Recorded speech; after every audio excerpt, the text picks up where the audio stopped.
Hello friends, ನಮಸ್ತೆ. Welcome back to Shri Aadya Kannada vlogs from USA. ಹೇಗಿದ್ದೀರಾ ಎಲ್ಲರೂ? ನಾವೆಲ್ಲರೂ ತುಂಬಾ ಚೆನ್ನಾಗಿದ್ದೀವಿ. ನೀವೆಲ್ಲರೂ ಚೆನ್ನಾಗಿದ್ದೀರಾ ಅಂತ ಭಾವಿಸ್ತಾ ಇವತ್ತಿನ ವ್ಲಾಗ್ ಸ್ಟಾರ್ಟ್ ಮಾಡೋಣ. ಸೊ ಇವತ್ತಿನ ವ್ಲಾಗಲ್ಲಿ ಏನಿರುತ್ತೆ ಅಂತ ಇವತ್ತಿನ ತಮ್ನೈಲ್ ನೋಡಿ ನಿಮಗಾಗಲೇ ಗೊತ್ತಿರುತ್ತೆ. ಲಾಸ್ಟ್ ವ್ಲಾಗಲ್ಲಿ ನಾನು ಒಂದು ಮನೆ ಹೋಮ್ ಟೂರ್ ಮಾಡ್ತೀನಿ ಅಂತ ಹೇಳಿದ್ದೆ. ಸೊ ಅದರ ಕಂಟಿನ್ಯೂಯೇಷನ್ ವ್ಲಾಗ್ ಇದಾಗಿರುತ್ತೆ. ಹಾಗೆ process of buying a new home in Texas ಸ್ವಲ್ಪ ಸ್ಟೆಪ್ಸಲ್ಲಿ ಎಕ್ಸ್ಪ್ಲೈನ್ ಮಾಡೋಣ ಅಂತ ನಾನೇ ಕೂತು ಎಕ್ಸ್ಪ್ಲೈನ್ ಮಾಡ್ತೀನಿ ಅಂದ್ಕೊಂಡಿದ್ದೆ. ಆದರೆ ಟೈಮ್ ಸಾಕಾಗಲಿಲ್ಲ. ಹಾಗಾಗಿ ಇನ್ನೂ ಡಿಲೇ ಮಾಡೋದು ಬೇಡ, ಈಗಾಗಲೇ ವಿಡಿಯೋ ಲೇಟ್ ಆಗಿದೆ ಅಂತ. ಸೊ ಇಲ್ಲಿ ವಿಡಿಯೋ ಪ್ಲೇ ಆಗ್ತಿರುತ್ತೆ. ಇದು ಕಿಂಡ್ರೆಡ್ ಹೋಮ್ಸ್. ಇವತ್ತಿನ ವಿಡಿಯೋದಲ್ಲಿ ಬರೋ ಮನೆಗಳೆಲ್ಲ ಅದೇ ಬಿಲ್ಡರ್ದು. ಸೊ ಆ ವ್ಲಾಗ್ ಬರುತ್ತೆ. ಅಂದರೆ ಇವಾಗ ನಾವು ಮನೆ ನೋಡಬೇಕಾದ್ರೆ ಯಾವ ರೀತಿ ಕನ್ಸ್ಟ್ರಕ್ಷನ್ ಸ್ಟೇಜಲ್ಲಿತ್ತು, ಇವಾಗ ಯಾವ ರೀತಿ ಇದೆ, ಪ್ರತಿಯೊಂದು ಕೂಡ ನೀವು ವಿಡಿಯೋದಲ್ಲಿ ನೋಡ್ಬೋದು. ಸೊ ಇವತ್ತು 2 ಮನೆ ನೋಡ್ತೀರಾ. ಅದೇ ಮೊದಲನೇದು ಬಂದು ನಂಗೆ ಅಷ್ಟು ಇಷ್ಟ ಆಗಲಿಲ್ಲ, ಅವರ ಮಾಡೆಲ್ ಹೋಮ್ ಆಗಿತ್ತು. ಸೊ ಎರಡನೇದು ಬಂದು ಕನ್ಸ್ಟ್ರಕ್ಷನ್ ಸ್ಟೇಜಲ್ಲಿತ್ತು. ಅದಾದಮೇಲೆ ಇವಾಗ ನಾನು ರೀಸೆಂಟಾಗಿ ಹೋಗಿ ಬಂದಲ್ಲ, ಅದರ ಹೋಮ್ ಟೂರ್ ಕೂಡ ಇದೇ ವಿಡಿಯೋದಲ್ಲಿ ಇರುತ್ತೆ. ಸೊ ಬನ್ನಿ, ಡಿಲೇ ಮಾಡೋದು ಬೇಡ, ಸುಮ್ಮನೆ ತುಂಬ ಲೆಂತಿ ಆಗಿಬಿಡುತ್ತೆ ವಿಡಿಯೋ ಅನ್ನೋದಕ್ಕೋಸ್ಕರ ಬೇಗ ಎಕ್ಸ್ಪ್ಲೈನ್ ಮಾಡ್ತಾ ಹೋಗ್ತೀನಿ. ಇದೆಲ್ಲ ತುಂಬ ಜನಕ್ಕೆ ಗೊತ್ತಿರುತ್ತೆ, ಆದರೆ ನಂತರ ಯಾರಿಗಾದ್ರೂ ಗೊತ್ತಿಲ್ಲದಿರೋರ್ಗೆ ಯೂಸ್ ಆಗಲಿ ಅಂತ ಈಗ ಆಲ್ರೆಡಿ ನಾವು ಮನೆ ತೊಗೊಂಡಿರೋದ್ರಿಂದ ಸ್ವಲ್ಪ ಎಕ್ಸ್ಪ್ಲೈನ್ ಮಾಡೋಣ ಅನ್ನೋದಕ್ಕೋಸ್ಕರ. ಅದು ಅಲ್ಲದೆ ಇದು ರಿಕ್ವೆಸ್ಟೆಡ್ ವಿಡಿಯೋ ಆಗಿರೋದ್ರಿಂದ ಹೇಳ್ತಾ ಇದ್ದೀನಿ. ಸೊ ಏನೆಲ್ಲ ಪ್ರೊಸೆಸಿಂಗ್ ಇರುತ್ತೆ ಅಂತ ಸ್ಟೆಪ್ಸಲ್ಲಿ ಹೇಳ್ತಾ ಹೋಗ್ತೀನಿ. ನಮ್ಮ ಮೊದಲನೇ ಸ್ಟೆಪ್ ಬಂದುಬಿಟ್ಟು ಬಜೆಟ್ ಫಿಕ್ಸ್ ಮಾಡ್ಕೊಬೇಕು. ನಾನು ಲಾಸ್ಟ್ ವ್ಲಾಗಲ್ಲೇ ಹೇಳಿದ್ದೆ. ಫಸ್ಟು ನಿಮ್ಮ ಬಜೆಟ್ ಏನಂತ ಡಿಸೈಡ್ ಮಾಡ್ಕೊಳ್ಳಿ.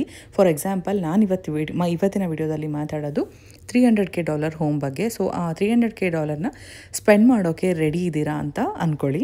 ಸೊ ಸೆಕೆಂಡ್ ಬಂದು ಲೋನ್ ಬೇಕು ಅಂದರೆ ಪ್ರೀ ಅಪ್ರೂವಲ್ ತೊಗೊಳ್ಳಿ. ಬ್ಯಾಂಕ್ ಅವ್ರ ಲೆಂಡರ್ ಹತ್ರ ಹೋಗಿ ಹೋಮ್ ಲೋನ್ಗೆ ಪ್ರೀ ಅಪ್ರೂವಲ್ ತೊಗೊಬೇಕಾಗತ್ತೆ.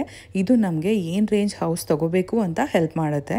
ಸೊ ಥರ್ಡ್ ಬಂದು hire real estate agent, realtor hire ಮಾಡಿ, ಒಂದು ಒಳ್ಳೆ ರಿಯಲ್ಟರ್ನ ಹುಡುಕಿ ಹೈಯರ್ ಮಾಡ್ಕೊಳ್ಳಿ. ಅವರು ನಿಮಗೆ ಹೌಸ್ ಸರ್ಚ್ ಮಾಡೋದಕ್ಕೆ, ನೆಗೋಸಿಯೇಷನ್ಗೆ, ಪೇಪರ್ ವರ್ಕ್ ಎಲ್ಲದಕ್ಕೂ ಹೆಲ್ಪ್ ಮಾಡ್ತಾರೆ.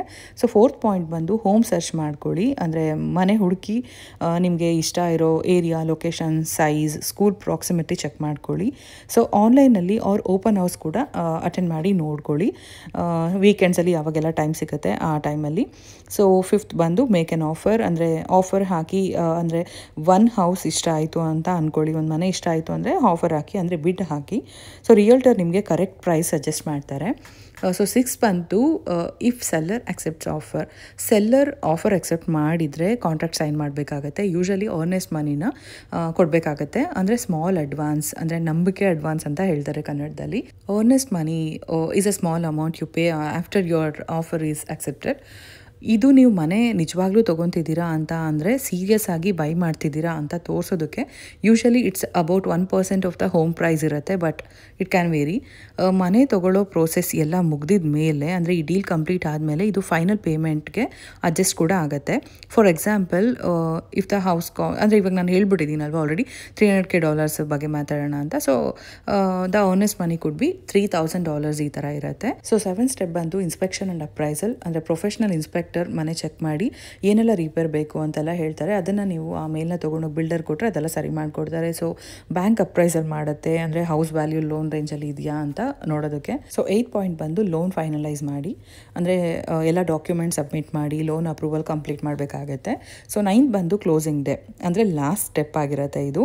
ಫೈನಲ್ ಡೇ ಅಲ್ಲಿ ಎಲ್ಲ ಡಾಕ್ಯುಮೆಂಟ್ಸ್ನ ಸೈನ್ ಮಾಡಬೇಕಾಗತ್ತೆ, ಬೋತ್ ಹಸ್ಬೆಂಡ್ ಆ್ಯಂಡ್ ವೈಫ್ ಇಬ್ಬರು ಕೂಡ. ಸೊ ಡೌನ್ ಪೇಮೆಂಟ್ ಹಾಕಿ ಕ್ಲೋಸಿಂಗ್ ಕಾಸ್ಟ್ ಪೇ ಮಾಡಬೇಕಾಗತ್ತೆ ನಿಮ್ಮ ಓನ್ ಮನಿಯಿಂದ. ಡೌನ್ ಪೇಮೆಂಟ್ ಅಂತ ಅಂದರೆ ನಿಮ್ಮ ಸ್ವಂತ ದುಡ್ಡು, ನೀವು ಸೇವಿಂಗ್ ಮಾಡಿರೋದಾಗಿರ್ಬೋದು ಅಥವಾ ಇಂಡಿಯಾದಿಂದ ತರಿಸ್ಕೊಂಡಿರೋದಾಗಿರ್ಬೋದು. ಇದು ಮನೆಗೆ ನೀವು ಡೌನ್ ಪೇಮೆಂಟ್ ಮಾಡಬೇಕಾಗತ್ತೆ, ಅಂದರೆ ಕೊಡಬೇಕಾಗತ್ತೆ. It can range from 3% to 20% or more depending on the loan. ಅಂದರೆ ಉಳಿದಿರೋ ಅಮೌಂಟ್ಗೆ ಲೋನ್ ಸಿಗುತ್ತೆ. ಲೋನ್ ಮಾರ್ಟ್ಗೇಜ್ ಅಂತ ಏನು ಕರಿತೀವಿ ಅದು. For example, if the house is, ಅಂದರೆ ಅವಾಗಲೇ ಹೇಳ್ದಂಗೆ $300K and you pay 10% down payment ಅಂತ ಅಂದರೆ $30,000 ನೀವು ಡೌನ್ ಪೇಮೆಂಟ್ ಮಾಡಬೇಕಾಗತ್ತೆ. ಸೊ ಫೈನಲ್ ಬಂದು ಕೀ ತೊಗೊಂಡು ಹೋಮ್ ಓನರ್ ಆಗೋದು ಅಷ್ಟೇ. ಸೊ ನೆಕ್ಸ್ಟ್ ಒಂದು ದೊಡ್ಡ ಲಾಂಗ್ ಟರ್ಮ್ ಕಮಿಟ್ಮೆಂಟ್ಗೆ ಬಿದ್ದ ಹಾಗೆ ಅಂತ ಹೇಳ್ಬೋದು. ಸೊ ಒಂದು ದೊಡ್ಡ ಕಮಿಟ್ಮೆಂಟ್. ಒಂದು ಕಡೆ ಅಪಾರ್ಟ್ಮೆಂಟ್ಗೆಲ್ಲ ರೆಂಟ್ ಕೊಡ್ತೀವಿ, ಆ ಅಮೌಂಟ್ನ ಸೇವ್ ಮಾಡ್ತೀವಿ ಅಂತ ಅನ್ಸಿದ್ರೆ, ಇನ್ನೊಂದು ಕಡೆ ಸಿಕ್ಕಾಬಟ್ಟೆ ದೊಡ್ಡ ಲಾಂಗ್ ಟರ್ಮ್ 15 ಇಯರ್ಸ್ಗಾದರೂ ಹಾಕೊಬೋದು, 30 ಇಯರ್ಸ್ಗಾದರೂ ಹಾಕೊಬೋದು. ಸೊ ಅದೇ ಹೇಳ್ತಾ ಹೋಗ್ತೀನಿ. ಇದರಲ್ಲಿ ಫಸ್ಟ್ ಮನೆ ನೋಡಿದರೆ ಅದು ನಂಗೆ ಇಷ್ಟ ಆಗಿಲ್ಲ, ಈ ಮನೆ ಸ್ವಲ್ಪ ಇಷ್ಟ ಆಗಿತ್ತು. ಆದರೆ ಏನೇನೆಲ್ಲ ಆಗುತ್ತೆ ಅಂತ ಅಂದ್ಬಿಟ್ಟು ನೀಟಾಗಿ ಕನ್ಸ್ಟ್ರಕ್ಷನ್ ಆದಮೇಲೆ ಇನ್ನೊಂದು ವೀಡಿಯೋ ಹಾಕಿದ್ದೀನಲ್ಲ, ಅದರಲ್ಲಿ ಎಕ್ಸ್ಪ್ಲೇನ್ ಮಾಡ್ತಾ ಹೋಗ್ತೀನಿ. ಸೊ ಇಷ್ಟೊತ್ತು ಮನೆ ತೊಗೊಳ್ಳೋದು ಒಂದು ಪ್ರೊಸೆಸ್ ನೋಡಿದ್ರಿ. ನಾವು ಇಂಟ್ರೆಸ್ಟ್ ಬಗ್ಗೆ ಮಾತಾಡಲೇ ಇಲ್ಲ. ಇಂಟ್ರೆಸ್ಟ್ ಅಂದರೆ ನಿಮ್ಮೆಲ್ರಿಗೂ ಗೊತ್ತೇ ಇದೆ. ಈಗ ನಾವು ಬ್ಯಾಂಕಿಂದ ತೊಗೊಳ್ಳೋ ಹೋಮ್ ಹೋಮ್ ಲೋನ್ಗೆ ಇಂಟ್ರೆಸ್ಟ್ ಸೇರಿಸಿ ಕೊಡೋ ಅಂಥದ್ದು. ಸೊ ಬ್ಯಾಂಕಿಂದ ಸಾಲ ತೊಗೊಂಡಾಗ ಕೊಡುವಂತಹ ಬಡ್ಡಿ ದರ ಕನ್ನಡದಲ್ಲಿ ಹೇಳಬೇಕಂದ್ರೆ, when you take a mortgage ಅಂದರೆ ಹೋಮ್ ಲೋನ್ ತೊಗೊಂಡ್ರೆ ನೀವು ಒಪ್ಕೊಂಡು ಹಾಗೆ ಅದ್ರ ಜೊತೆಗೆ ಏನಂದರೆ ಜಾಸ್ತಿ ಏನು ದುಡ್ಡು ತೊಗೊಂಡಿರ್ತೀರ ಅದಕ್ಕಿಂತ ಜಾಸ್ತಿ ನೀವು ಇಂಟ್ರೆಸ್ಟೇ ಕಟ್ಟಿರ್ತೀರ. ಹೋಮ್ ಲೋನ್ ಬಗ್ಗೆ ನಿಮ್ಗೆಲ್ರಿಗೂ ಗೊತ್ತೇ ಇರುತ್ತೆ, ಇಂಡಿಯಾದಲ್ಲಾಗಲಿ US ಅಲ್ಲಾಗಲಿ ಎಲ್ಲ ಕಡೆ ಇದೇ ಥರ. ಸೊ ಇಂಟ್ರೆಸ್ಟ್ನ ಕ್ಯಾಲ್ಕುಲೇಟ್ ಮಾಡಿ ಅಂದರೆ percentage of the loan amount ಮೇಲೆ ಕ್ಯಾಲ್ಕುಲೇಟ್ ಮಾಡಿ ಇಂಟ್ರೆಸ್ಟ್ ರೇಟು ಬರುತ್ತೆ. ಸೊ ನೀವು ಮಂತ್ಲಿ ಪೇ ಮಾಡ್ತೀರಾ ಏನಂದರೆ ಲೋನ್ ಅಮೌಂಟ್ ಜೊತೆ, ಅಂದರೆ ಲೋನ್ EMI ಅಂದರೆ ಲೋನ್ ಪ್ಲಸ್ ಇಂಟ್ರೆಸ್ಟ್ ಎರಡು ಸೇರಿ ಕಟ್ತೀರಾ every month. For example interest calculation ನೋಡೋಣ. ಅಂದರೆ ಲೆಟ್ಸ್ ಸೇ ಅಂದರೆ ಹೋಮ್ ಪ್ರೈಸ್ ಬಂದು ಅದನ್ನು ಹಾಗೆ ಮೆನ್ಷನ್ ಮಾಡೋದಕ್ಕೆ ಟ್ರೈ ಮಾಡ್ತೀನಿ. ಸೊ ಹೋಮ್ ಪ್ರೈಸ್ ಬಂದು $300K ಅಂತ ಹೇಳಿದ್ದೀನಿ. ಸೊ ಡೌನ್ ಪೇಮೆಂಟ್ ಬಂದು $30,000 ಕೊಟ್ಟಿರ್ತೀವಿ. ಸೊ ಲೋನ್ ಅಮೌಂಟ್ ಬಂದು $270 ಅಂದರೆ $270K ನಾವು ತೊಗೊಂಡಿರ್ತೀವಿ. ಹಾಗೆ ಇಂಟ್ರೆಸ್ಟ್ ರೇಟ್ ಬಂದ್ಬಿಟ್ಟು ಫಾರ್ ಎಕ್ಸಾಂಪಲ್ 6.5% ಅಂತ ಇಟ್ಕೊಳ್ಳೋಣ. ಸೊ ಲೋನ್ ಟರ್ಮ್ ಬಂದು 30 years. So you will pay monthly EMI ಅಂದರೆ ಇನ್ಸ್ಟಾಲ್ಮೆಂಟ್ ಬಂದು around $1,700 to $2,000 depending on taxes and insurance. So total interest over 30 years over $300K extra pay ಮಾಡಿರ್ತೀರಾ. ಅಂದರೆ that means you will pay back around $600K total on a $300K home because of interest. ಇದರಿಂದನೇ ಎಷ್ಟೊಂದು ಜನ ಮನೆ ತೊಗೊಳೋದಕ್ಕೆ ಹಿಂದೆ ಮುಂದೆ ನೋಡ್ತಾರೆ ಏನಕ್ಕೆ ಅಷ್ಟು ಇಂಟ್ರೆಸ್ಟ್ ಕಟ್ಟಬೇಕು ಅಂತ. ಇನ್ನು ಟೈಪ್ಸ್ ಆಫ್ ಇಂಟ್ರೆಸ್ಟ್ ರೇಟ್ಸ್ ನೋಡೋದಾದರೆ ಫಿಕ್ಸ್ಡ್ ರೇಟ್ ಅಂತ ಒಂದಿದೆ. Some interest rate entire loan term ಅಂದರೆ ಇಂಟ್ರೆಸ್ಟ್ ರೇಟ್ ಅವಾಗವಾಗ ಬದಲಾಗೋದಿಲ್ಲ, ಒಂದೇ ಇರುತ್ತೆ. ಇನ್ನೊಂದು ವೇರಿಯಬಲ್ ಆರ್ ಅಡ್ಜಸ್ಟಬಲ್ ರೇಟ್ ಅಂದರೆ interest can go up or down over time. ಅಂದರೆ ಇಂಟ್ರೆಸ್ಟ್ ರೇಟ್ ಕಾಲಕ್ಕೆ ಚೇಂಜ್ ಆಗ್ತಾ ಹೋಗ್ತಾ ಇರುತ್ತೆ. ಇನ್ನು ಮುಂದಕ್ಕೆ ಮಾತಾಡೋಣ. ಅಷ್ಟರಲ್ಲಿ ಮನೆ ಹೇಗಿದೆ ಅಂತ ನೋಡೋಣ ಬನ್ನಿ.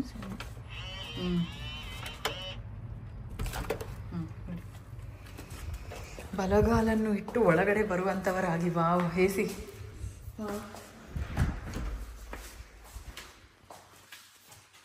ಈಗ ನಮ್ಮ ಬಂಗಾರು ಎಕ್ಸ್ಪ್ಲೈನ್ ಮಾಡ್ತಾ ಹೋಗ್ತಾಳೆ. ಟ್ರಾನ್ಸ್ಪರೆಂಟ್ ಹೊರಗಡೆ ಹುಡುಗಿ ಅಷ್ಟು ಕಾಣಿಸಲ್ಲ, ಒಳಗಡೆ ಬಂದು ಹಿಂಗ್ ನೋಡ್ಬೇಕು. ಹೌದು. ಇದು ಒಂದು ಸ್ಟಡಿ ರೂಮ್, ಆಫೀಸ್ ರೂಮ್ ಈ ರೀತಿ ಇದೆ. ಇಲ್ಲಿಂದ ಹೊರಗಡೆಗೆ ಒಂದು ವಿಂಡೋ ಇದೆ. ಇಲ್ಲಿಂದ ಯಾರಾದರೂ ಬಂದರೆ ನೋಡ್ಬೋದು ಯಾರು ಮನೆ ಮುಂದೆ ಇದ್ದಾರೆ ಅಂತ. ಇದು ಆಫೀಸ್ ರೂಮ್. ಮತ್ತು ಇಲ್ಲೊಂದು ಪುಟ್ಟ ಕ್ಲಾಸೆಟ್ ಇದೆ. ವಾವ್ ಅಮ್ಮು, ಬುಕ್ಸ್ ಎಲ್ಲ ಅಥವಾ ಆಫೀಸ್ ಥಿಂಗ್ಸ್ ಎಲ್ಲ ಬಿನ್ಸಲ್ಲಿ ಇಟ್ಕೊಬೋದು ಇಲ್ಲಿ ಅಲ್ವಾ? ಸೊ ಇಲ್ಲಿಂದ ನೆಕ್ಸ್ಟ್ ಒಂದು ಪುಟ್ಟದಾದ ಒಂದು ಫಾಯರ್ ಇದೆ. ಹಾಕಪ್ಪ.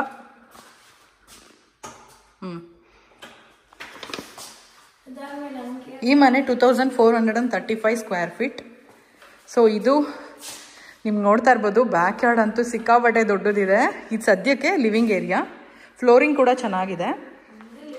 ಇದು ಲಿವಿಂಗ್ ಏರಿಯಾ. ಆ ಕಡೆ TV ಬರುತ್ತೆ, ದೊಡ್ಡ ದೊಡ್ಡ ವಿಂಡೋಸ್ ಇದೆ. ಆಮೇಲೆ ಇಲ್ಲಿ ಹಾಕೊಬೋದು ಅಲ್ವಮ್ಮ, ಕೌಚ್ ಇಲ್ಲಿ ಹಾಕೊಂಡ್ರೆ ತುಂಬ ದೊಡ್ಡದಾಗಿ ಬರುತ್ತೆ. ಫಸ್ಟ್ ಎಲ್ಲೋಗೋಣ? ಫಸ್ಟ್ ಇಲ್ಲೇ ಬಾ ಅಮ್ಮು, ಫಸ್ಟ್ ಇಲ್ಲಿ. ಸೊ ಇದು ಲಿವಿಂಗ್ ಏರಿಯಾ. ಈ ಕಡೆ ಬಂದರೆ ಬ್ಯೂಟಿಫುಲ್ ಕಿಚನ್, ಸಕ್ಕದಾಗಿದೆ. ಗ್ರಾನೈಟ್ ಮಾರ್ಬಲ್ ಥರನೇ ಇದೆ, ಕರೆಕ್ಟು. ಸೊ ಆಸಮ್ ಆಗಿದೆ ಇದಂತೂ. ಅಮ್ಮ ಇಷ್ಟೀಟ್ ಇಟ್ಕೊ ನೀನು. ಇಲ್ಲ ಇಲ್ಲಿ ಇಟ್ಟಿರೋಣ, ಇದು ಹೋಗ್ತಾ ತೊಗೊಂಡೋಗೋಣ. ಆಮೇಲೆ ನನಗೆ ಸ್ಪೆಷಲಿ ಮೊನ್ನೆ ಯಾರು ಕೇಳಿದ್ರು ಅಂದರೆ, ನಮಗೆಲ್ಲ ಸ್ಟವ್ ಮೇಲೆ ಮೈಕ್ರೋವೇವ್ ಮತ್ತು ವೆಂಟ್ ಫ್ಯಾನ್ ಬರುತ್ತೆ, ಅದಾದಮೇಲೆ ಕೆಳಗೆ ಹವನ್ ಬರುತ್ತಲ್ವಾ, ಈ ಥರ ಸೆಪ್ರೇಟಾಗಿ ಬೇಕು ಅಂತ ಹೇಳ್ಬಿಟ್ಟು ಮೊನ್ನೆ ಕೇಳಿದ್ರಿ ನೀವು, ಜೆಸ್ಸಿ ಅಂತ ಕಮೆಂಟ್ ಮಾಡಿದ್ರಿ. ಸೊ ಈ ಥರ ಇದೆ, ನೋಡ್ಬೋದು ಇಲ್ಲಿ ಈ ಆಪ್ಷನ್ ಇದೆ. So move in ready, affordable ಪ್ರೈಸಲ್ಲಿದೆ. ಟ್ರೈ ಮಾಡಿ ಬರೋಂಗಿದ್ರೆ. ಇಲ್ಲಿ ಸೂಪರ್ವಾಗಿದೆ, ಸೆಪ್ರೇಟಾಗಿ ಫ್ರೂಟ್ಸು ಅಥವಾ ಕಟ್ಲೆರೀಸ್ ಎಲ್ಲ ಇಟ್ಕೊಳ್ಳೋದಕ್ಕೆ.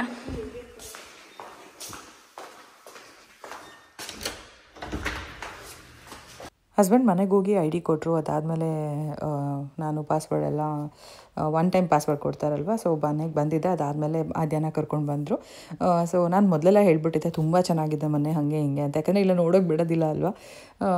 ಮನೆ ತೊಗೊಂಡ್ಮೇಲೂ ಏನಕ್ಕೆ ನೀನು ನೋಡ್ತೀಯಾ ಅಂತ ಹೇಳ್ತಿರ್ತಾರೆ. ಆದರೆ ಇಲ್ಲ, ನಾನು ವೀಡಿಯೋ ಮಾಡಿ ಹೇಳಬೇಕು, ಸಾಕಷ್ಟು ಇನ್ಫಾರ್ಮೇಷನ್ ಕೊಡಬೇಕು, ಅದು ಇದು ಅಂತೆಲ್ಲ ಫುಲ್ ಬಿಲ್ಡಪ್ ತೊಗೊಂಡಿದ್ದೆ. ಸೊ ಅದ್ರ ಬಗ್ಗೆ ಮಾತಾಡ್ತಿದ್ವಿ, ಅದಕ್ಕೆ ಫುಲ್ ಮ್ಯೂಟಲ್ಲಿ ಇಟ್ಟಿದ್ದೀನಿ. ಅಂದರೆ ನಾನು ವಾಯ್ಸ್ ಓವರ್ ಕೊಡ್ತಾ ಇದ್ದೀನಿ. ನನಗೆ ಕಿಚನ್ ಈ ಥರ ಬೇಕಾಗಿತ್ತು ಅಂತಲೇ ಸುಮಾರಷ್ಟು ಕಡೆ ಹುಡುಕಿದ್ದೆ, ಆದರೆ ಹೇಳ್ತಾ ಹೋಗ್ತೀನಿ. ಏನು ಗೊತ್ತಾ, ಒಂದು ಸೆಟ್ ಆದರೆ ಒಂದು ಸೆಟ್ ಆಗೋದಿಲ್ಲ. ಈ ಥರ ಸಿಕ್ಕಾಪಟ್ಟೆ ಒಂದ್ಸರಿ ಮನೆ ಹುಡುಕಿ ಮನೆ ತೊಗೋತಾರಲ್ಲ ಅವ್ರಿಗೆ ನಿಜವಾಗ್ಲೂ ಗೊತ್ತಿರುತ್ತೆ. ಒಂದ್ಸರಿ ಬಜೆಟ್ ಫಿಕ್ಸ್ ಮಾಡ್ಕೊಂಬಿಟ್ಟು ಅದನ್ನು ಕ್ರಾಸ್ ಮಾಡಬಾರ್ದು ಅಂತ ಅಂದ್ಕೊಂಡಿದ್ರೆ ಸೊ ಸಾಕಷ್ಟು ವಿಷಯಗಳನ್ನ ನಾವು ಇಲ್ಲ ಈ ಥರ ಇದ್ದರೆ ಓಕೆ ಸಾಕು ಅಂತ ನಾವು ಹೊಂದ್ಕೊಂಡು ಹೋಗ್ಬೇಕಾಗತ್ತೆ. ಸೊ ಈ ಥರ ತುಂಬಾ ಎಕ್ಸ್ಪೀರಿಯೆನ್ಸ್ ಆಗಿದೆ ನನಗೆ. ಇನ್ನು ಸ್ಟವ್ವು ಅಷ್ಟೇ, ನನಗೆ ಈ ಥರ ಕೌಂಟರ್ ಟಾಪ್ ಮೇಲೆ ಬೇಕಾಗಿತ್ತು ಫಸ್ಟು. ಅದಾದಮೇಲೆ ನಾನು ಅದಕ್ಕೂ ಕೂಡ ಕಾಂಪ್ರಮೈಸ್ ಆದಾಗಿಲ್ಲ, ಪರವಾಗಿಲ್ಲ ಅಂತ ಹೇಳಿಬಿಟ್ಟು. ಬಜೆಟ್ ಅನ್ನೋದಕ್ಕಿಂತ ನಂಗೆ ತುಂಬ ಪ್ರಾಬ್ಲಮ್ ಕೊಟ್ಟಿದೆ ಏನಂದರೆ ಡೈರೆಕ್ಷನ್. ನಮಗೆ ನಾನು ಮೊದಲೇ ಹೇಳ್ದಂಗೆ ನಾರ್ತ್ ಅಥವಾ ಈಸ್ಟ್ ಬೇಕಾಗಿತ್ತು. ಆದರೆ ಈ ಡೈರೆಕ್ಷನ್ ಮನೆಗಳಲ್ಲಿ ಅಂದರೆ ಇವಾಗ ಈ ಮನೆ ನೋಡಿ, ನಾವು ನೋಡ್ತಾ ಇರೋದು ಸೌತ್ ಈಸ್ಟ್. ಸೊ ಈ ಥರ ನಮಗೆ ಸಿಕ್ಕಾಪಟ್ಟೆ ಪ್ರಾಬ್ಲಮ್ ಆಗಿ ಬಿಟ್ಟಿದ್ದಿದೆ. ಸೊ ಈ ಥರ ಸಿಕ್ಕಾಪಟ್ಟೆ ಎಕ್ಸ್ಪೀರಿಯನ್ಸ್ ಆಗಿದೆ. ನೀವು ಮನೆ ಹುಡ್ಕೋರಿಗೆ ಖಂಡಿತ ನಿಮಗೂ ಆಗುತ್ತೆ. ಮಕ್ಳಿಗೆ ಬಂಗಾರ ಇದು ಸಿಕ್ಕಾಪಟ್ಟೆ ವೆಂಟಿಲೇಷನ್ ಇದೆ.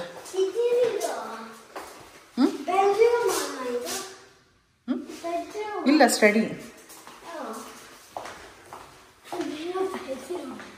ಓಕೆನಾ. ಇವಾಗ ನೆಕ್ಸ್ಟ್ ಬಂದ್ಬಿಟ್ಟು ಬಾ ಬಂಗಾರ, ಫಸ್ಟ್ ಮಾಸ್ಟರ್ ಬೆಡ್ರೂಮ್ ಹೋಗೋಣ.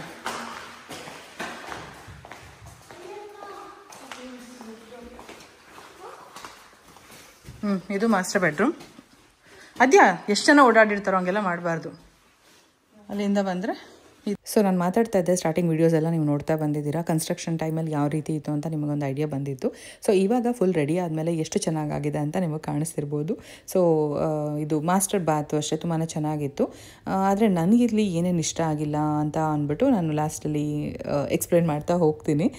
ಸೊ ನೋಡ್ತಾ ಇರಿ. ಹಾಗೆ ಈ ಮನೆ ಬಂದು 4 ಬೆಡ್ರೂಮ್ 2 ಬಾತ್ ಇದೆ. ಹಾಗೆ ಒಂದು ಆಫೀಸ್ ರೂಮ್, ಒಂದು ಸ್ಟಡಿ ರೂಮ್, ಅಂದರೆ ಮಕ್ಕಳಿಗೆ ಡನ್ ಅಂತ ಏನು ಕರಿತೀವಿ ಅದು, ಲಿವಿಂಗ್, ಕಿಚನ್ ಮತ್ತು ಡೈನಿಂಗ್, ಒಂದು ಹ್ಯೂಜ್ ಬ್ಯಾಕ್ಯಾರ್ಡ್ ಜೊತೆ. ಅದಾದಮೇಲೆ 2 ಕಾರ್ ಗರಾಜ್ ಇರೋ ಅಂಥದ್ದು. ಸೊ ನೀವು ನೋಡ್ತಾ ಇರ್ಬೋದು. ಒಂದು ಪ್ರಾಬ್ಲಮ್ ಏನಂತ ಅಂದರೆ ಈ ಮನೆಯಲ್ಲಿ ಮಾಸ್ಟರ್ ಬೆಡ್ರೂಮ್ಗೆ 1 ಬಾತ್ರೂಮ್ ಇದೆ, ಅವಾಗಲೇ ಹೇಳ್ದಂಗೆ. ಇನ್ನು 3 ಬೆಡ್ರೂಮ್ಗೂ ಕೂಡ ಸೇರಿಸಿ 1 ಬಾತ್ರೂಮ್ ಇದೆ. ಸೊ ಅದು ಹೇಳ್ತಾ ಹೋಗ್ತೀನಿ. ಇನ್ನು ಆವಾಗಲೇ ನಾನು ಮಾತಾಡ್ತಾ ಇದ್ದೆ, ಇನ್ನು ಇಂಟ್ರೆಸ್ಟ್ ಬಗ್ಗೆ ಎಲ್ಲ ಹೇಳ್ತಾ ಇದ್ದೆ. ಸೊ ಸಿಂಪಲ್ ವರ್ಡ್ಸಲ್ಲಿ ಸಮರಿ ಹೇಳೋದಾದರೆ, interest is how banks make money when they give you a loan. ಅಂದರೆ ನಮ್ಗೆ ಲೋನ್ ಕೊಟ್ಟು ಅವ್ರು ಹಿಂಗೆ ಮನಿ ಮಾಡ್ಕೊತಾರೆ ಬ್ಯಾಂಕ್ ಅವರು ಅಂತ. So higher interest rate, more you pay overall. ಅಂದರೆ ಯಾವಾಗಲೂ ಕಂಪೇರ್ ಮಾಡಿ ಲೆಂಡರ್ಸ್, ಅಂದರೆ always compare lenders for best rates. Sometimes 5.5% is better than 7% ಅಂತ ಹೇಳ್ಬೋದು. ಒಂದು ಅಂದಾಜಲ್ಲಿ ಹೇಳೋದಾದರೆ ಪ್ರಿನ್ಸಿಪಲ್ ಆ್ಯಂಡ್ ಇಂಟ್ರೆಸ್ಟ್, ಅಂದರೆ loan amount $270K, interest rate let's assume 7% annually. Loan term ಬಂದು ಎಕ್ಸಾಂಪಲ್ 30 years ಅಂತ ಹೇಳಿದ್ದೆ. Using a standard mortgage formula or calculator for $270K, 30 years 7% interest. Monthly principal and interest ಎಷ್ಟಿರ್ಬೋದು ಅಂದರೆ $1,797 ಈ ಥರ ಆಗುತ್ತೆ. So property tax, home insurance, HOA ಇದೆಲ್ಲ area ಮೇಲೆ ಕೂಡ ಚೇಂಜಸ್ ಆಗುತ್ತೆ. ಸೊ ವೇರಿ ಆಗ್ಬೋದು. ಪ್ರಾಪರ್ಟಿ ಟ್ಯಾಕ್ಸ್ 1.2% ಅಂದ್ಕೊಳ್ಳಿ, ಅಂದರೆ $270K ಇಂಟು 1.2% ಡಿವೈಡೆಡ್ ಬೈ 12, ಅಂದರೆ ಆ್ಯನ್ಯುವಲಿ ಅಂದರೆ 12 months is equal to $270 property tax. Home insurance $100, HOA fees $200. It varies, ಅಂದರೆ 100 ಇರುತ್ತೆ, ಈ ಥರ ವೇರಿ ಆಗ್ತಾ ಇರುತ್ತೆ ಏರಿಯಾ ಮೇಲೆ. So total estimated monthly escrow $570. ಅಂದರೆ ಎಸ್ಟಿಮೇಟೆಡ್ ಟೋಟಲ್ ಮಂತ್ಲಿ ಪೇಮೆಂಟ್ ಬಂದು principal plus interest plus taxes plus insurance plus HOA ಎಲ್ಲ ಸೇರಿ ಅಂದರೆ $1,797 ಪ್ಲಸ್ $570 ಈಸ್ ಈಕ್ವಲ್ ಟು $2,367 ಈ ಥರ ಆಗುತ್ತೆ. ಸೊ ನಾನು $300K ಇಷ್ಟೊತ್ತು ಎಕ್ಸ್ಪ್ಲೈನ್ ಮಾಡಿದ್ದು. ಸೊ ಸಿಂಪಲ್ಲಾಗಿ ಹೇಳಿದ್ದೀನಿ. ಈಗ ಆಲ್ರೆಡಿ ಮನೆ ತೊಗೊಂಡಿರೋರಿಗೆ ಒಂದು ಐಡಿಯಾ ಬಂದಿರುತ್ತೆ ಅಂದ್ಕೊತೀನಿ. ಫಸ್ಟ್ ಟೈಮ್ ಯಾರಾದರೂ ಮನೆ ತೊಗೊಳ್ಳೋವ್ರಿಗೆ ಸ್ವಲ್ಪ ಐಡಿಯಾಸ್ ಇರಲಿ ಅನ್ನೋದಕ್ಕೋಸ್ಕರ ಆ ಬಜೆಟಲ್ಲಿ ನಿಮ್ಮ ಜೊತೆಗೆ ಶೇರ್ ಮಾಡಿದ್ದೀನಿ ಅಂತ ಹೇಳ್ಬೋದು. ನಾನು ಬರೀ ಲೋ ಬಜೆಟಲ್ಲಿ ಅಷ್ಟೇ ಕ್ಯಾಲ್ಕುಲೇಷನ್ಸ್ನ ಹೇಳ್ತಾ ಇದ್ದೀನಿ. ಯಾಕಂದರೆ ಕಮ್ಮಿಯಿಂದನೇ ಸ್ಟಾರ್ಟ್ ಮಾಡಬೇಕಲ್ವ. ಈಗ 1 million 2 million ಮನೆ ತೊಗೊಳ್ಳೋರು, ಸೊ ಅದ್ರ ಬಗ್ಗೆ ಎಲ್ಲ ಬೇಡ.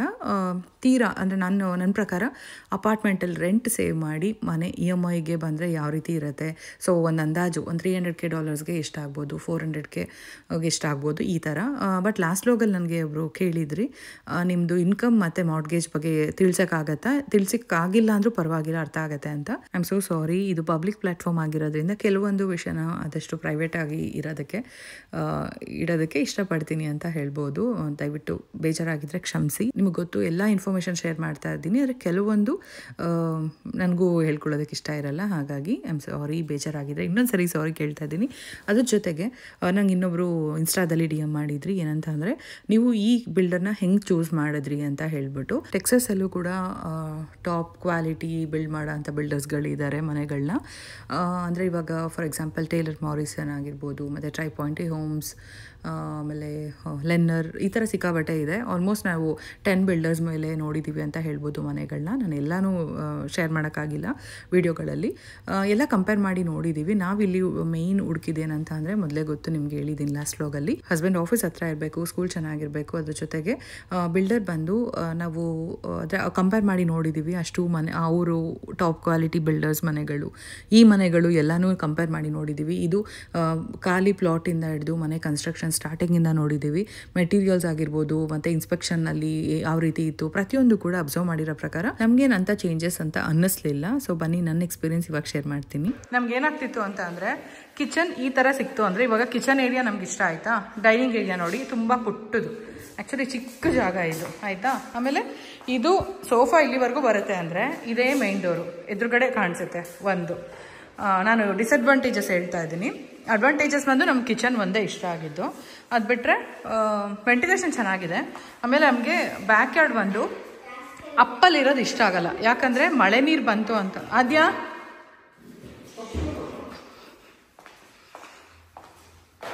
ನಮಗೆ ಬ್ಯಾಕ್ ಯಾರ್ಡ್ ಬಂದು ಅಪ್ಪಲ್ಲಿರೋದು ಇಷ್ಟ ಆಗಲ್ಲ. ಅಪ್ಪಿಂದ ನೀರು ಹಿಂಗೆ ಹರ್ಕೊಂಡು ಬರುತ್ತೆ ಕೆಳಗಡೆಗೆ, ಫೌಂಡೇಶನ್ ನೀರು ಬರುತ್ತೆ. ಸೊ ಮತ್ತೆ ನಾವು ಸಿಮೆಂಟೆಲ್ಲ ಎಕ್ಸ್ಟೆನ್ಷನ್ ಎಲ್ಲ ಮಾಡಿಸ್ಬೇಕಾಗುತ್ತೆ, ಅದು ಒಂದು. ಮತ್ತು ಎಲ್ಲ ಮನೆಗಳಿಗೂ ಕಿಟಕಿಗಳಿಗೂ ಇಲ್ಲಿ ಬ್ಯಾಕ್ ಯಾರ್ಡ್ ಕಾಣಿಸುತ್ತೆ, ಆಯಿತಾ, ಆ ಥರ. ಅದ್ರ ಜೊತೆಗೆ ಫ್ಲೋರಿಂಗ್ ಚೆನ್ನಾಗಿದೆ, ಓಕೆ, ಸೇಮ್ ಫ್ಲೋರಿಂಗ್ ಅವನೇ, ಸ್ವಲ್ಪ ಡಿಫ್ರೆಂಟ್ ಆಗಿದೆ.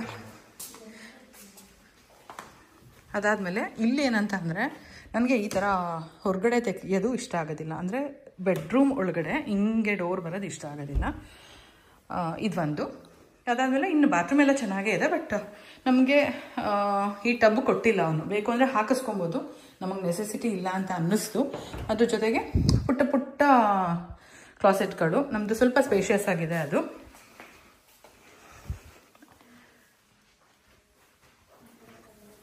ಇನ್ನೊಂದೇನೆಂದರೆ, ಈ ಕಡೆ ಬಂದರೆ ಇಲ್ಲಿ ನಮಗೆ ಮಡ್ ಬೆಂಚ್ ಇದೆಯಲ್ವಾ, ಜಾಕೆಟ್ ಎಲ್ಲ ಇಟ್ಕೊಳ್ಳೋದಕ್ಕೆ ಆಗಿರ್ಬೋದು, ಸ್ಟೋರ್ ರೂಮು, ಜಾಕೆಟ್ಸ್ ಇಡೋದಕ್ಕೆ ತುಂಬ ಪುಟ್ಟದು. ನಮಗೆ ಅದು ಸ್ವಲ್ಪ ಸ್ಪೇಷಿಯಸ್ ಆಗಿದೆ. ನಾನು ಹೋಮ್ ಟೂರ್ ಮಾಡಿದಾಗ ತೋರಿಸ್ತೀನಿ ನಿಮಗೆ. ಆಮೇಲೆ ಲಾಂಡ್ರಿ, ವಾಷರು, ಡ್ರೈಯರು ಹಿಂಗೆ ನಡ್ಕೊಂಡು ಗರಾಜ್ಗೆ ಹೋಗಬೇಕು. ಸೊ ಗರಾಜಿಂದ ಬರೋರು ವಾಷಿಂಗ್ ಮಷಿನ್ ನೋಡಿಕೊಂಡೇ ಬರಬೇಕು, ಆ ಥರ. 3 ಬೆಡ್ರೂಮಲ್ಲಿ ಇನ್ನೊಂದು ಏನಂತಂದರೆ, ಯಾಕೆ ಬಂಗಾರು, ಇನ್ನೊಂದೇನೆಂದರೆ 3 ಬೆಡ್ರೂಮು ಪಕ್ಕನೇ ಇದೆ. ಹಿಂಗೆ 1 2 3 ಒಂದು ಕಡೆ ನಿಂತ್ಕೊಂಡ್ರೆ 3 ಬೆಡ್ರೂಮು ಪಕ್ಕನೇ ಇದೆ. ಆಮೇಲೆ 3 ಬೆಡ್ರೂಮ್ಗೂ ಒಂದೇ ಬಾತ್ರೂಮು, ಓಕೆನಾ. ಸೊ ಈ ಥರದ್ದು ಎಲ್ಲನೂ ಒಂದು ಸೆಟ್ ಆದರೆ ಒಂದು ಸೆಟ್ ಆಗ್ತಾ ಇರಲಿಲ್ಲ ನಮಗೆ. ಹೀಗೆಲ್ಲ ಯೋಚನೆ ಮಾಡಿ ಕಿಚನ್ನ ನಮಗೆ ಅದೇ ಬೆಸ್ಟು, ಸ್ಪೇಷಿಯಸ್ ಆಗೂ ಇದೆ. ಮತ್ತು ಇದು ಒಂದು ತಾನೇ, ಬೇಕಂದರೆ ನಾವು ಮಾಡಿಸ್ಕೊಬೋದು. ಹಾಂ, ಹೇಳು ಬಂಗಾರು, ಹಾನೆಸ್ಟ್ ಒಪಿನಿಯನ್. ನಮ್ಮನೇನೆ ಇಷ್ಟ ಆಯಿತು. ಫಾಯರಿಂದ ನಮಗೆ ಲಿವಿಂಗ್ ಏರಿಯಾಗೆ ಬರೋದಕ್ಕೇ ಒಂದು ಪ್ರೈವೇಟ್ ಪ್ಲೇಸ್ ಅಂತ ನಮ್ಗೆ ಸೆಪ್ರೇಟ್ ಆಗಿರೋ ಥರ ಅನಿಸುತ್ತೆ, ಒಂದು ಫೀಲು. ಹಾಂ, ಬೆಡ್ರೂಮ್ಗಳಿಗೆ ಡಿಸ್ಟೆನ್ಸ್ ಇದೆ ಒಬ್ರಿಗೊಬ್ರಿಗೂ. ಇಲ್ಲಿ ಹೆಂಗಂದರೆ ಈ ಗೋಡೆಗಳು ವುಡ್ ಮನೆ ಆಗಿರೋದ್ರಿಂದ ಮಾತಾಡೋದು ನೀಟಾಗಿ ಕೇಳಿಸುತ್ತೆ ಅಲ್ವಾ. ಹಾಗಾಗಿ ಅದೊಂದು ಬೆಸ್ಟ್ ಅನಿಸ್ತು, ದೂರ ಬೆಡ್ರೂಮ್ಗಳಿರೋದು.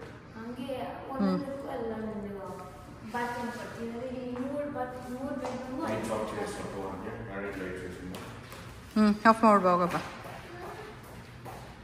ಸೊ ಹೀಗೆ ಹೊರಗಡೆಯಿಂದ ಸ್ಪೇಷಿಯಸ್ ಆಗಿ ಕಾಣಿಸುತ್ತೆ, ತುಂಬ ವೈಡಾಗಿದೆ. ಆದರೆ ಈ ಥರ ಕಿಚನ್ ಬೇಕು ಅಂದರೆ ಅದೆಲ್ಲ ಕಾಂಪ್ರಮೈಸ್ ಆಗಬೇಕು.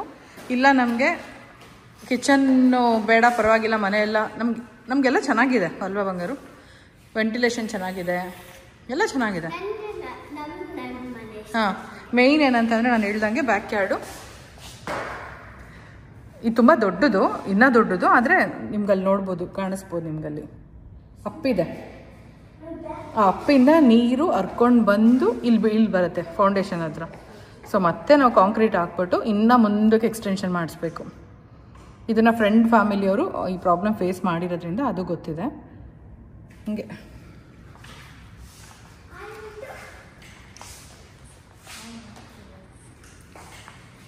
ಓಕೆ, ಹೋಗೋಣ.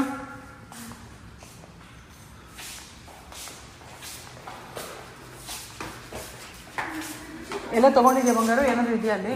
ಹಸ್ಬೆಂಡ್ ಹೇಳ್ತಾ ಇದ್ರು, ಸಿಂಪಲಾಗಿ ಹೇಳಬೇಕು ಅಂತಂದರೆ ಮೇನ್ ಡೋರಿಂದ ನಿಂತ್ಕೊಂಡು ನೋಡಿದ್ರೆ ಮನೆ ಮುಗ್ದೋಯ್ತು ಅನ್ನಂಗೆ, ತುಂಬ ಹತ್ರದಲ್ಲಿದೆ ಅಂತ ಹೇಳ್ತಾ ಇದ್ರು. ಲಿವಿಂಗ್ ಏರಿಯಾ ಈ ಥರದ್ದೆಲ್ಲ, ಸೋಫಾ ಐಟರ್ ಹೊರಗಡೆವರೆಗೂ ಕಾಣಿಸ್ತಿರುತ್ತೆ ಅಂತ.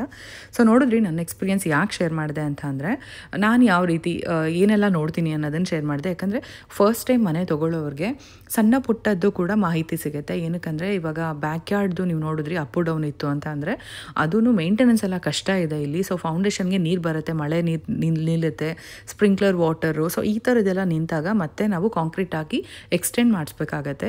ಈ ಥರ ಎಲ್ಲ ಹಲವಾರು ಸಮಸ್ಯೆಗಳಿರುತ್ತೆ. ಸೊ ಅದಕ್ಕೋಸ್ಕರ ನಾನು ಪ್ರತಿಯೊಂದು ಎಕ್ಸ್ಪ್ಲೇನ್ ಮಾಡ್ತಾ ಹೋಗ್ತಾ ಇದ್ದೀನಿ. ಬೇಕಂದರೆ ಕಾಂಟ್ಯಾಕ್ಟ್ ಮಾಡಿ, ನೀವು ಡೀಟೇಲ್ಸ್ ಕೇಳ್ತಿರ್ತೀರ ಅಲ್ವಾ, ಅದಕ್ಕೋಸ್ಕರ ಶೇರ್ ಮಾಡಿದೆ. ಎಲಿವೇಶನ್ ಚೆನ್ನಾಗಿದೆ, ಮನೆ ಮುಂದೆ ಸ್ಪೇಷಿಯಸ್ ಆಗಿದೆ. ಇಂಟ್ರೆಸ್ಟ್ ಇರೋರು ಟ್ರೈ ಮಾಡಿ. ಸೊ ಇಲ್ಲಿ ಬಂದ್ಬಿಟ್ಟು ಸ್ಕ್ಯಾನ್ ಮಾಡಿ ನಿಮ್ಮ ಐ ಡಿ ಎಂಟರ್ ಮಾಡಿ, ಅವರೊಂದು ಐ ಡಿ ಕೊಟ್ಟಿರ್ತಾರೆ, ಹಾಕಿದ್ರೆ ನೀವು ಹೋಮ್ ಟೂರ್ ಮಾಡ್ಬೋದು. ನಾನೇ ತೋರಿಸ್ಬಿಟ್ಟಿದ್ದೀನಿ, ನಿಮ್ಗೆ ಅವಶ್ಯಕತೆ ಇಲ್ಲ ಅನಿಸುತ್ತೆ, ಬಟ್ ಸ್ಟಿಲ್ ತೊಗೊಬೇಕು ಅಂತ ಇದ್ದರೆ ಆರಾಮಾಗಿ ಮಾಡಿ.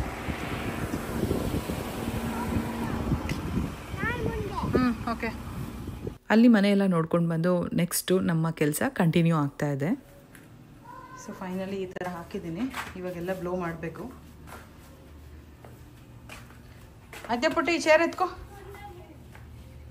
ಹೇಳಬೇಕು ಅಂತ ಅಂದರೆ ಹೊತ್ತಾಗಿ ಹಾಕ್ಬೋದಾಗಿತ್ತು. ಇಲ್ಲಿ ಇದ್ರ ಪಕ್ಕ ಹಾಕೊಂಬಂದರೆ ಸಖದಾಗಿ ಕಾಣಿಸಿರೋದು. ಇನ್ನೂ ಒಂದು ಟ್ರೇ ತೊಗೊಂಬರ್ಬೇಕಾಗಿತ್ತು, ಬಟ್ ಇಲ್ಲೂ ಮಧ್ಯದಲ್ಲಿ ನಾವು ಸೀಡ್ಸ್ ಹಾಕಿರೋದು ಬರ್ತಾ ಇದೆ. ಅದು ಚಿಗುರ್ಲಿ ಅಂದ್ಕೊಂಡು ನೋಡೋಣ ಹೆಂಗೆ ಬರುತ್ತೆ ಅಂದ್ಬಿಟ್ಟು. ಸೊ ಅದಕ್ಕೆ ಇಲ್ಲೆಲ್ಲ ನೋಡಿ, ಇದೆಲ್ಲ ಸೀಡ್ಸ್ ಹಾಕಿದ್ದಿದ್ದು. ಇಲ್ಲಿ ನೋಡಿ, ಈ ಥರ ಲ್ಯಾವೆಂಡರ್ ಕಲರ್ ಬರುತ್ತೆ, ಸಖತ್ತಾಗಿದೆ ಆ ಕಲರೂ. ಸೊ ನೋಡೋಣ ಇನ್ನೂ ಎಷ್ಟು ದಿನಕ್ಕೆ ಬರುತ್ತೆ ಅಂತ. ಅದಕ್ಕೋಸ್ಕರ ಸ್ವಲ್ಪ ದೂರನೇ ಹಾಕಿದ್ದೀವಿ. ನೋಡಿ, ನನಗೆ ಈ ಕಲರ್ ತುಂಬಾ ಇಷ್ಟ ಆಗುತ್ತೆ. ಸೊ 3 ಕಲರ್ ಮಿಕ್ಸ್ ಮಾಡ್ಬೋದಾಗಿತ್ತು. ಇದು ವೈಟ್ ಸಿಗಲೇ ಇಲ್ಲ ನಮಗೆ, ವೈಟ್ ಇರಲಿಲ್ಲ.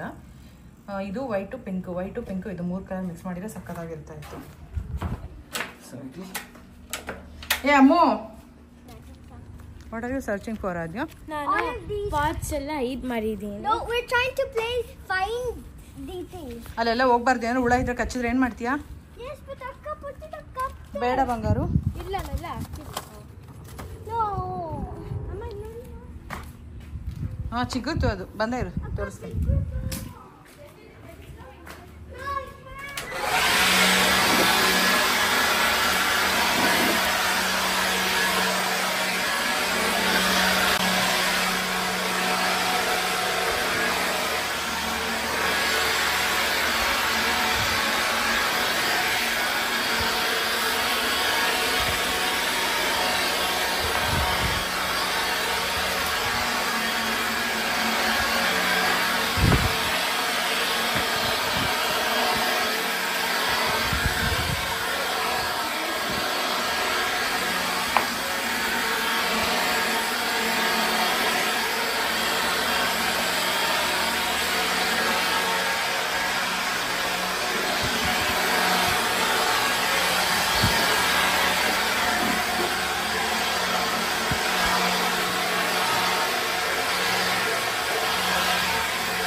ಯಾರು ಹೂವು ಇಟ್ಟಿರೋದು? ನಾನೇ. ಹೌದಪ್ಪ, ಸೂಪರ್ ಬಂಗಾರು. Don't hide it in there, okay? Okay, start, go. Surprise. ತಂತಲ ಏನಕ್ಕ ಹೋಗಕ್ಕೆ ಕೌಂಟ್ ಮಾಡಿ ಇಲ್ಲಿ ಬನ್ನಿ. ಇಲ್ಲಿ ಇದೇನಂದ್ರೆ ಇದು ನೋಡಿ ಡಿಫ್ರೆಂಟ್ ಪರ್ಪಲ್ ಶೇಡ್ಸ್. ಹೇಳಿದ್ದೀನಿ, ಆಲ್ರೆಡಿ ಹೇಳಿದ್ದೀನಿ. ಅಲ್ಲಿ ಪಾಪ ಸೀಡ್ಸ್ ಹಾಕಿತ್ತು ತಾನೆ, ಅದೇ ಬಂದಿತ್ತು. ಚೆನ್ನಾಗಿದ್ಯಾ? ಅದಿಕ್ಕೂ ಅನ್ಸುತ್ತೆ ಪರ್ಪಲ್. ಫುಲ್ ಕಮ್ಮಿ ಕಾಣಿಸ್ತಿದೆ ಬಂಗಾರು ಹೌದು ಅಲ್ವಾ? ಇಲ್ಲಿ ರಿಯಲಾಗಿ ಚೆನ್ನಾಗಿ ಕಾಣಿಸ್ತಾ ಇದೆ, ಫೋನಲ್ಲಿ ಏನೋ ಕಮ್ಮಿ ಕಾಣಿಸ್ತಾ ಇದೆ. 1 2 3 4 5 6 ಎಷ್ಟೊಂದು ದಿನದಿಂದ ಆಸೆ ಇತ್ತು, ಫೈನಲಿ ಆಸೆ ಇವತ್ತಿರ್ತು. ಏನೋ ಹುಡ್ಕೊಂಡು ಹೋಗ್ತೀವಿ, ಏನೋ ಸಿಗುತ್ತೆ, ಹಿಂಗೆ ಏನೋ ಮ್ಯಾಚ್ ಮಾಡ್ಕೊಂಡು ಬರ್ತಾ ಇರ್ತೀವಿ. ಜಾಸ್ತಿ ಹಾಕ್ಬಿಟ್ಟಿದ್ರೆ ಇನ್ನೂ ಒತ್ತಾಗಿ ಚೆನ್ನಾಗಿ ಕಾಣಿಸ್ತಿತ್ತು, ಆದರೆ ಆ ಗಿಡ ಹಾಳಾಗಬಾರ್ದು ಅನ್ನೋದಕ್ಕೋಸ್ಕರ ಸ್ವಲ್ಪ ದೂರದಲ್ಲೇ ಹಾಕಿದ್ವಿ. ಹಾಂ ಚೆನ್ನಾಗಿದೆ ವೈಟು. ಇಲ್ಲ ಏನು ಗೊತ್ತಾ, ಒಂದು ಎಕ್ಸ್ಟ್ರಾ ವೈಟ್ ಇತ್ತ ನಮ್ಮ ಹತ್ರ, ಅದು ಅಲ್ಲಿ ಕಾಣಿಸ್ಲಿ ಅಂತ ಹಾಕ್ತೆ. ಮತ್ತು ಇದು ಟ್ರಿಮ್ ಮಾಡಬೇಕು, ಸಖತ್ತಾಗಿ ಬಂದ್ಬಿಟ್ಟಿದೆ ಇದು ಮತ್ತು ಇದು. ಆದರೆ ಮನೆ ಮುಂದೆ ಚೆನ್ನಾಗಿ ಕಾಣಿಸುತ್ತಲ್ವಾ, ಒಂಥರ ಅದಕ್ಕೆ ಹಂಗೆ ಬಿಟ್ಟಿದ್ದೀವಿ. ಹಸ್ಬೆಂಡ್ ಟ್ರಿಮ್ ಮಾಡಬೇಕು ಅಂತ ಇದ್ರು.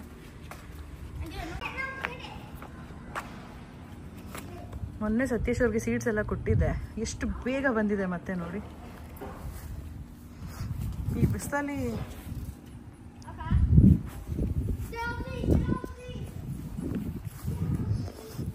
ಈ ಥರ ತರಬೇಕು ಅಂತ ಅಂದ್ಕೊಂಡಿದ್ವಿ. ಇದು ನೋಡ್ತಾ ಇರ್ಬೋದು, ಅಲ್ಲೂ ಹಿಂಗೆ ಒಣಗೋಗಿರೋ ಥರನೇ ಅನಿಸ್ತಾ ಇತ್ತು. ಯಾಕೋ ಮತ್ತೆ ದುಡ್ಡು ಹಾಕೋದು ಬೇಡ ಇದಕ್ಕೆ ಅಂತ ಬಂದ್ವಿ. ಸಿಂಪಲಾಗಿ ಚೆನ್ನಾಗಿದೆ ಅಂತ. ಇನ್ನು ಇದಂತೂ ಫುಲ್ಲು ಒಣಗೋಗ್ತಾ ಇತ್ತು. ಈಗ ಹೊಸ ಚಿಗುರು ಬರ್ತಾ ಇದೆ. ಸದ್ಯ ಭಯ ಇತ್ತು ನಮಗೆ ಏನು ಮಾಡೋದು ಅಂತ. ನೋಡಿ, ನಾವು ಗಿಡ ಹಾಕಿದಾಗ ಹೂವು ಬಿಟ್ಟಿದ್ದಕ್ಕೆ ಇವಾಗಲೇ ಬಿಡ್ತಾ ಇರೋದು, ಫುಲ್ಲು ಒಣಗೋದಂಗೆ ಆಗ್ಬಿಟ್ಟಿತ್ತು. ಸೊ ಇವಾಗ ಹೊಸ ಚಿಗುರು ಬರ್ತಾ ಇದೆ, ಇಲ್ಲಿ ನೋಡಿ.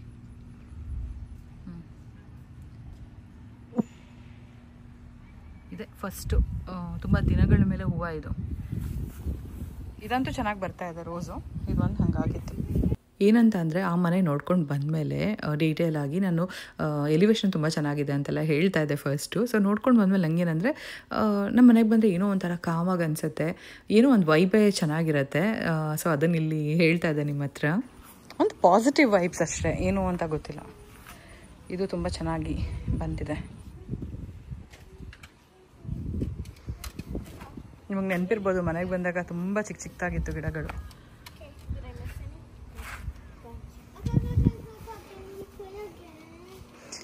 ಅದೇ ಏನಕ್ಕೆ ಅದ್ಯಾ ವೇಸ್ಟ್ ಥಿಂಗ್ಸ್ ಇಟ್ಕೊಂಡು ಆಟ ಆಡ್ತಿರ್ತೀವಿ ಯಾವಾಗಲೂ. ಆ ಪಾಟ್ ಎತ್ತಿಕ್ಕೆ ಹೋಗೋದನ್ನ ಚಿಕ್ಕ ಚಿಕ್ಕದು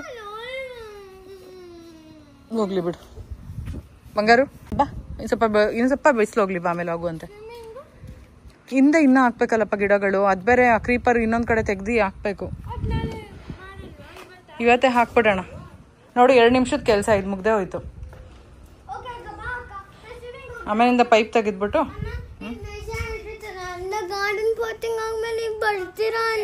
ಬರ್ತೀನಿ ಹಿಂದೆ ಬಾಪ.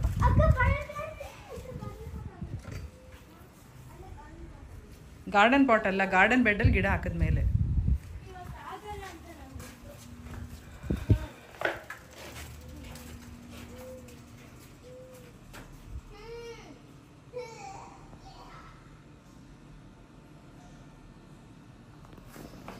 So finally, this is how it looks. ನಮ್ಮನೇಲಂತೂ ಎಲ್ರಿಗೂ ಹೂವುಗಳು ಅಂತ ಅಂದರೆ ತುಂಬಾ ಇಷ್ಟ ಆಗುತ್ತೆ. ಸೊ ಬನ್ನಿ, ಹಿಂದೆ ತುಂಬ ಕೆಲಸ ಇದೆ ಬ್ಯಾಕ್ಯಾರ್ಡಲ್ಲಿ, ಹೋಗೋಣ. ಟ್ರೇ ನೋಡಪ್ಪ ಎಲ್ಲ ಹಾಕಿದ್ಯಾ. ಈ ಟ್ರೇದ ಲೆಕ್ಕ ತಗೊತಾರೆ. ಒಂದು ಟ್ರೇನಲ್ಲಿ 18 ಬರುತ್ತೆ.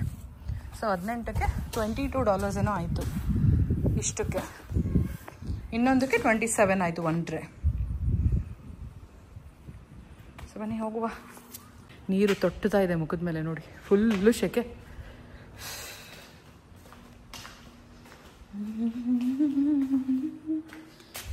ಇಷ್ಟು ಪಾಟ್ಗಳಿದೆ, ಎಲ್ಲ ಪಾಟ್ಗಳು, ಎಲ್ಲ ಟೂಲ್ಸು ಗಾರ್ಡನ್ಗೆ ಬೇಕಾಗಿರೋದು. ಸೊ ನೆಕ್ಸ್ಟ್ ಏನಂದರೆ ಇವಾಗ ಗ್ರೌಂಡ್ ಸಾಯಿಲ್ ತೊಗೊಬೇಕು.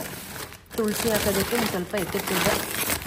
ಇದು ಪಾಟಿಂಗ್ ಮಿಕ್ಸು, ಇದು ಸ್ಟಾರ್ಟರ್ ಫರ್ಟಿಲೈಸರ್.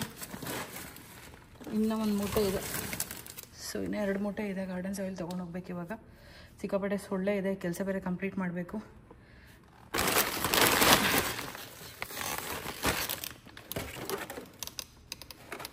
ತುಳಸಿ ಯಾವುದಕ್ಕೆ ಹಾಕೋದು ಅಂತ ನೋಡ್ತಾ ಇದ್ದೀನಿ.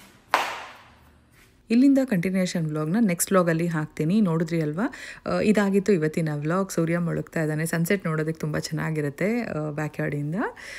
ಸೊ ಇವತ್ತಿನ ವ್ಲಾಗ್ ಸ್ವಲ್ಪನಾದರೂ ಇನ್ಫಾರ್ಮೇಟಿವ್ ಆಗಿ ಇತ್ತು ಅಂತ ಅನ್ಕೊತೀನಿ. ಸೊ ಏನಕ್ಕೆ ನಾನು ಕೂತು ಮಾತಾಡಲಿಲ್ಲ ಅಂದರೆ ಇನ್ನೂ ಜಾಸ್ತಿ ಟೈಮ್ ಹಿಡಿಯುತ್ತೆ, ಅದಕ್ಕೋಸ್ಕರ ಮನೆ ನೋಡ್ದಂಗೂ ಆಗುತ್ತೆ ಅಂತ ಇನ್ಫಾರ್ಮೇಷನ್ ಕೂಡ ಶೇರ್ ಮಾಡಿದೆ. ಐ ಹೋಪ್ ಎಲ್ಲರಿಗೂ ಇಷ್ಟ ಆಗಿರುತ್ತೆ ಅಂತ. ಇಷ್ಟ ಆಗಿದ್ದರೆ ದಯವಿಟ್ಟು ಲೈಕ್ ಮಾಡಿ, ಶೇರ್ ಮಾಡಿ, ಕಮೆಂಟ್ ಮಾಡಿ, ಸಬ್ಸ್ಕ್ರೈಬ್ ಮಾಡಿ, ಸಪೋರ್ಟ್ ಮಾಡಿ ಅಂತ ಕೇಳ್ಕೊತೀನಿ. ಹಾಗೆ ಫ್ಯಾಮಿಲಿ ಆ್ಯಂಡ್ ಫ್ರೆಂಡ್ಸ್ಗೂ ಶೇರ್ ಮಾಡಿ. Thank you for watching. Bye.